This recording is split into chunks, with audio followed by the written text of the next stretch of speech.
सभी को आज हम इस वीडियो में बताने वाले हैं समास की बहुत ही बेहतरीन ट्रिक। दोस्तों आप सभी को जैसा कि पता होगा कि कोई भी एग्जाम हो, गवर्नमेंट एग्जाम हो, उसमें यदि हिंदी पूछी जाती है तो समास का एक क्वेश्चन जरूर आता है। तो दोस्तों आज हम आपको इस वीडियो में समास की सारी चीजें क्लियर कर देंगे। एक ट्रिक ऐसी बता रहा हूं कि आपको समास कभी भूल नहीं पाओगे। और ध्यान रखिएगा, यह वीडियो मैं इसलिए बना रहा हूं क्योंकि दोस्तों मैंने एक अलंकार का वीडियो बनाया था। वो अलंकार का वीडियो आप सभी के द्वारा बहुत पसंद किया गया और उस वीडियो की लिंक भी मैंने इस वीडियो के डिस्क्रिप्शन में दे दी है, तो आप वहां से देख सकते हैं। और दोस्तों उसी की डिमांड के ऊपर हमने इस समास का ट्रिक बनाया हुआ है, समास का वीडियो बनाया है। तो दोस्तों आप सभी को मुझे विश्वास है कि पसंद आएगा। और दोस्तों वीडियो पसंद आए तो वीडियो को अधिक से अधिक शेयर करते रहेगा। तो चलिए दोस्तों हम स्टार्ट करते हैं समास की ट्रिक। दोस्तों सबसे पहले हम समास की परिभाषा देखेंगे। अब आप सभी को पता होगा कि समास किसे कहते हैं, तो ध्यान रखिएगा, दो या दो से अधिक सार्थक, यानी दो या दो से अधिक, या तो दो हो या दो से अधिक हो, दो या दो से अधिक सार्थक शब्दों के मेल से बने नए शब्द को समास कहते हैं। ध्यान रखिएगा, या तो दो शब्द हो या फिर दो से अधिक हो, या तीन हो, चार हो, पांच, जो भी हो, दो या दो से अधिक सार्थक शब्दों के मेल से बने नए शब्द को समास कहते हैं। ठीक है, ये परिभाषा हो गई। अब देखिएगा समास के भेद क्या होते हैं, इसके बाद मैं आपको समास की ट्रिक बताने वाला हूं। तो समास के भेद की बात करेंगे तो समास के टोटल 6 भेद होते हैं। अब आपको 6 भेद ध्यान से रखिएगा। सबसे पहले जो भेद होता है वो अव्ययीभाव समास होता है, दूसरा आपका तत्पुरुष समास होता है, तीसरा कर्मधारय समास होता है, फोर्थ द्वंद्व समास होता है, फिफ्थ आपका द्विगु समास होता है और 6 नंबर का बहुप्रिय समास होता है। ठीक है, अब दोस्तों ये जो 6 प्रकार के समास होते हैं, इस समास के लिए जो मैं आपको ट्रिक बता रहा था, आपने जो सोच रहे होंगे कि अरविंद सर ने बोला है कि हम ट्रिक बताएंगे, तो वो कौन सी ट्रिक बता रहे हैं, तो देखिएगा ये आ गई आपके सामने ट्रिक। इस ट्रिक को आपको देखना है, ये ट्रिक समझने की कोशिश करना।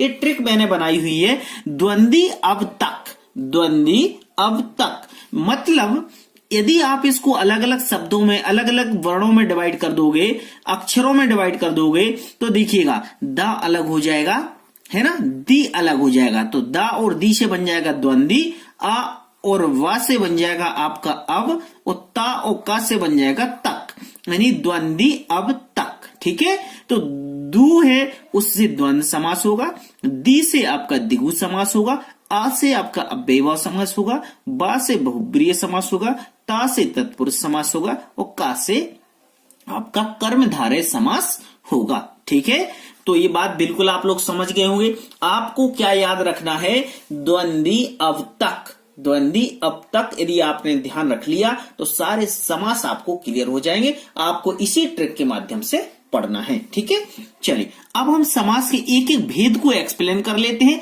कि कौन सा समास है और कौन से समास को हमें कैसे पढ़ना है वो देखेंगे। चलिए सबसे पहले हम समास का अव्ययीभाव समास देखेंगे।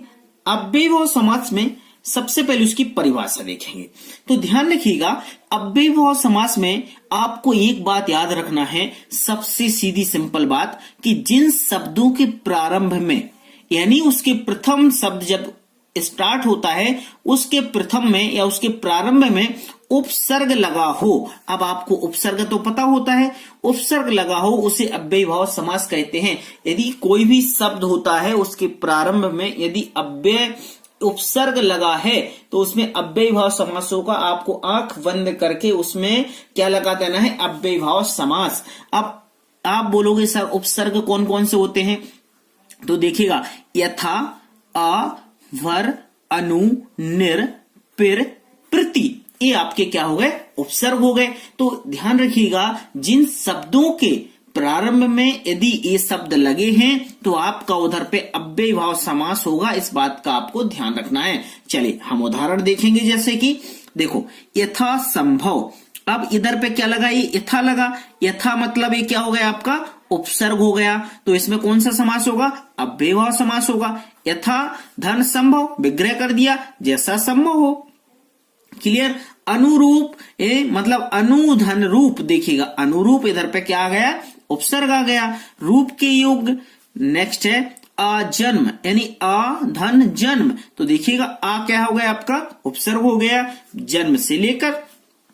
प्रतिदिन, प्रतिदिन में आपका प्रति क्या हो गया उपसर्ग हो गया, और प्रति धन दिन बराबर प्रत्येक दिन। तो ठीक है, देखो आपको यथा मिला, आ मिला, अनु मिला, निर मिला, या आप यदि दूसरा बना देते भरपेट, जैसे आप बना दो भरपेट, तो आपका क्या बन जाएगा, इसमें भर क्या हो जाएगा आपका उपसर्ग हो जाएगा, और इसका भर धन पेट हो जाएगा। ठीक है, तो ये आपके उदाहरण हो गए।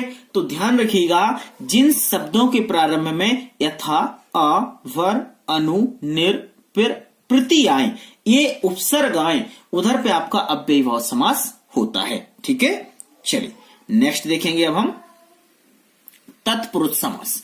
तत्पुरुष समास में भी काफी लोगों को कंफ्यूजन होता है, लेकिन हम फिर से देख लेते हैं। तत्पुरुष समास को विग्रह करने पर ध्यान रखिएगा, इस कारक चिन्ह का लोप हो जाता है। आपको जिस समास को विग्रह करो और उसमें कारक चिन्ह का लोप हो जाए, उधर पे आंख बंद करके आप तत्पुरुष समास पर बिल्कुल टिक लगा दो। लेकिन ध्यान रखिएगा, कारक चिन्ह पता होना चाहिए आपको। तो कारक चिन्ह कौन से होंगे, कारक चिन्ह आपके का, की, को, के, लिए, में, पर, से आदि। जैसे कहते हैं कर्ता ने कर्म को करण से, का, की, के लिए, संप्रदान से, अपादान से, मान, जो भी ऐसा, तो का, की, को, के लिए, में, पर, से, ये शब्द आते हैं। इन शब्दों का लोप हो जाता है, उधर पे क्या होता है हमारा तत्पुरुष समास होता है। जैसे यश प्राप्त, यानी विग्रह करेंगे तो यश को प्राप्त। अब इधर पे यश को प्राप्त, देखो को आ गया, मतलब यश प्राप्त, इसमें देखो क्या हुआ, का को लोप हो गया, मतलब को क्या है कारक है, इस कारक का लोप हो गया। तो जहां पर विग्रह करने पर क्या होता है, कारक चिन्ह का लोप हो जाता है, उधर पे हम क्या कहते हैं तत्पुरुष समास कहते हैं। मन चाहा, इसका क्या होगा, मन से चाहा, तो देखिएगा से आ गया, मतलब इधर पे कारक चिन्ह का लोप हो रहा है, मन चाहा। यज्ञशाला, यानी यज्ञ के लिए शाला, तो देखो के लिए आ गया। राजपुत्र, राजा का पुत्र, इधर पे देखो का कारक आ गया। धर्मवीर, तो क्या हो गया, धर्म में वीर, देखो में कारक हो गया। फिर आप बीती, आप पर बीती, पर आ गया, मतलब ही कारक। तो ध्यान रखिएगा, जिस समास को विग्रह करने पर कारक चिन्ह का लोप हो जाता है, वहां पर आपका क्या होता है तत्पुरुष समास होता है। ठीक है, चलिए ध्यान दीजिएगा, आप एक चीज में क्लियर कर दूंगा, आप ऐसा ना सोचे कि हमें समझ में नहीं आ रहा, सारी चीजें आपको क्लियर हो जाएंगी। नेक्स्ट देखेंगे कर्मधारय समास। कर्मधारय समास की में देखिएगा ट्रिक आपको ध्यान रखना है, जिस समास में प्रथम पद दूसरे पद की विशेषता बताता है, नॉर्मल सी बात याद रखिएगा, जिस समास में जो प्रथम पद है, मैंने पहला पद दूसरे पद की विशेषता बताता है, उसे हम कर्मधारय समास कहते हैं। या फिर एक बात और ध्यान रखना, नोट में दूसरे पद की तुलना हो या है जो या के समान विग्रह करते समय आए, जब आप विग्रह करो उसमें ये शब्द आए के समान और है जो, तो आपका समझ लो इधर पे क्या है कर्मधारय समास है। जैसे चरण कमल, कमल के समान, देखो के समान आया, मतलब के समान आ रहा है, मतलब इसमें है कर्मधारय समास। कमल नयन, कमल के समान, मतलब देखो के समान इसमें भी आया, मतलब के समान आ रहा है, मतलब इसमें कर्मधारय समास। चंद्रमुख, चंद्र के समान मुख, देखो के समान इसमें भी आया, मतलब इसमें क्या है आपका कर्मधारय समास। फिर है लाल मणि, लाल है जो मणि, मैंने बोला था जिसमें है जो आए, मतलब देखो है जो आ रहा है, मतलब वो है कर्मधारय समास। महापुरुष, महान है जो पुरुष, मतलब देखो है जो आ गया। अधमरा, आधा है जो मरा, मतलब अधमरा, ये हो गया आपका कर्मधारय समास। आपको कोई भी इतने नियम कायदे पढ़ने की जरूरत नहीं है। आप देखो मैं सीधा सिंपल बता रहा हूं, कोई चीज ऐसा नहीं कि मैं आपको कुछ डीपली बता दूं, कुछ कठिन बता दूं, आप बोलोगे यार क्या समास की ट्रिक बता रहे थे। समास में चाहता हूं ऐसे इजी तरीके से समझा दूं कि आपको सारे समास एक बार में समझ में आ जाए। ठीक है, ये कर्मधारय समास समझ गए। अब द्वंद्व समास समझ लो। द्वंद्व समास में देखिएगा, यदि दोनों पदों के बीच, ध्यान रखना, यदि दोनों पदों के बीच योजक चिन्ह लगा हो, योजक चिन्ह मतलब ये ऋण जैसा साइन होता है उसको बोलते हैं योजक चिन्ह, योजक चिन्ह लगा हो और विग्रह करने पर और या एवं आए, यदि और आता है और या आता है तो समझिएगा उधर पे आपका क्या हो जाएगा, द्वंद्व समास आता है। या तो योजक चिन्ह लगा हो, जैसे योजक चिन्ह वहां लगा रहता है जहां दोनों चीजें इक्वल होती हैं, मतलब एक दूसरे के समान होती हैं, जैसे नदी और नाले। अब देखो नदी और नाले, नदी से बने नाले, मतलब नदी और नाले, मतलब और शब्द आ रहा है, मतलब इधर पे क्या होगा, द्वंद्व समास। योजक चिन्ह भी लगाए तो योजक चिन्ह से भी समझ सकते हो कि इसमें द्वंद्व समास होगा। पाप पुण्य, मतलब पाप और पुण्य, मतलब और लगा तो समझ सकते हो, योजक चिन्ह लगा तब भी समझ सकते हो। ऊंच नीच, मतलब ऊंचा या नीचा, तो देखो या मतलब या आ गया तो इसमें भी होगा। खरा खोटा, योजक चिन्ह भी लगा है, खरा या खोटा या आ गया, मतलब इसमें भी द्वंद्व समास होगा। छल कपट, छल और कपट या और आ गया, मतलब योजक चिन्ह भी साथ में लगा। तो या तो आपको योजक चिन्ह लगा हो या फिर आपको और या और आपका आए यानी एवं आए, तो उसमें ध्यान रखिएगा द्वंद्व समास होता है, या तो योजक चिन्ह आए या और आए या फिर या आए। ठीक है, इन बातों को ध्यान रखना है, सिंपल सी बात है, इतना हार्ड कुछ भी नहीं, सिर्फ सिंपल सी बात आप याद करके रखिएगा, आपको सारे समास समझ में आ जाएंगे। दोस्तों यदि वीडियो आपको अच्छा लगे तो वीडियो को लाइक जरूर करना और अपने दोस्तों में शेयर भी करना। दोस्तों ये अलंकार का वीडियो जब आपको पसंद आया तो मुझे लगा कि नहीं, आपके लिए जरूर मुझे एक समास का वीडियो बनाना चाहिए, आप सबकी डिमांड थी। अब देखेंगे हम द्विगु समास। द्विगु समास में क्या करना है, जिस समास में प्रथम पद संख्यावाचक हो, कुछ नहीं, सीधा सीधा जिस समास का प्रथम पद संख्यावाचक हो उससे पता चले कि द्विगु समास हो जाता है, जिसमें प्रथम पद संख्यावाचक हो। जैसे उदाहरण देख लेते हैं, दोपहर, मतलब इधर पे क्या आ रहा है, दो पैरों का समूह, दो क्या है, संख्यावाचक, मतलब द्विगु समास है। तिरंगा यानी तीन रंगों का समूह, तीन आ रहा है, मतलब तीन रंगों का समूह, मतलब द्विगु समास। फिर नवरात्र यानी नौ रात्रियों का समूह, मतलब इधर पे नौ क्या है, संख्यावाचक। चौराहा, चार राहों का समूह, यानी चार क्या है, संख्यावाचक।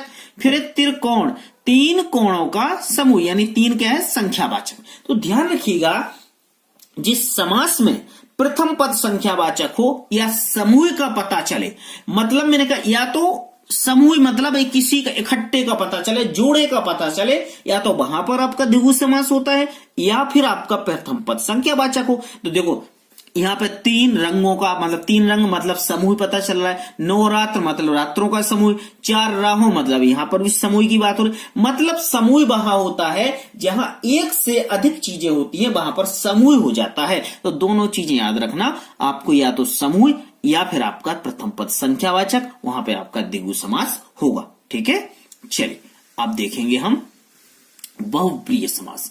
बहुप्रिय समास ही बड़ा आईएमपी है, इसको भी अच्छे से समझ लेना है ना।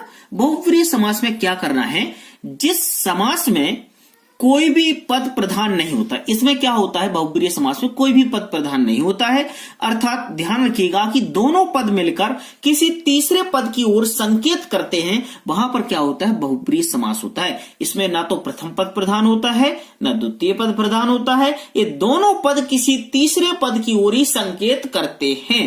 ठीक है, इसमें एक नोट ध्यान रखिएगा, अधिकतर ध्यान रखना, इसमें देवी देवताओं के जो भगवान के नाम से रिलेटेड होता है उसमें अधिकतर बहुप्रिय समास होता है, मतलब इसमें भगवान के नाम ज्यादा आते हैं। ठीक है, जहां भगवान के नाम ज्यादा आए मतलब बात समझिए, वहां पर क्या है, आपका बहुप्रिय समास है। ठीक है, चलिए उदाहरण देखते हैं। उदाहरण देखिएगा आप, जैसे लिखा है घनश्याम, मतलब घनश्याम मतलब भगवान की बात हो रही, घन के समान श्याम है जो, अर्थात कृष्ण, मतलब भगवान श्री कृष्ण को घनश्याम कहा जाता है। ठीक है, तो देखो जहां कृष्ण की बात आ गई वहां पर आपका बहुप्रिय समास। लंबोदर, लंबा है उदर जिसका गणेश, मतलब गणेश भगवान की बात हो रही, मतलब बहुप्रिय समास। गंगाधर, गंगा को धारण करने वाला अर्थात शिव, भगवान शिव गंगा को धारण किए हैं इसलिए इनका नाम है गंगाधर, तो मतलब इसमें भी होगा बहुप्रिय समास। दशानन, 10 हैं आनन जिसके, मतलब 10 शीश हैं जिसके अर्थात रावण, ठीक है। मृत्युंजय, मृत्यु को जीतने वाला यानी शंकर भगवान शिव की बात हो रही, तो ध्यान रखिएगा जहां पर भगवान की बात हो उधर पे अधिकतर आपका बहुप्रिय समास होता है, ठीक है दोस्तों।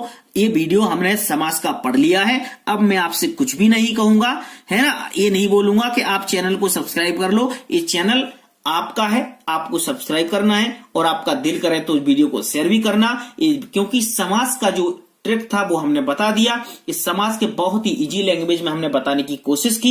यदि यह वीडियो आपको अच्छा लगे तो वीडियो को लाइक करें, शेयर करें और चैनल पर न्यू हैं तो चैनल को सब्सक्राइब जरूर करें। और दोस्तों अलंकार जो आपको पसंद आया, आप सभी ने अलंकार के वीडियो को इतना प्यार दिया, इसलिए आप सभी का बहुत बहुत धन्यवाद। और उस अलंकार के वीडियो की ट्रिक, उसकी जो लिंक है मैं इस वीडियो के डिस्क्रिप्शन में दे दूंगा, तो आप वहां से अलंकार की ट्रिक भी देख सकते हैं। थैंक यू, शुभ रात्रि, गुड नाइट।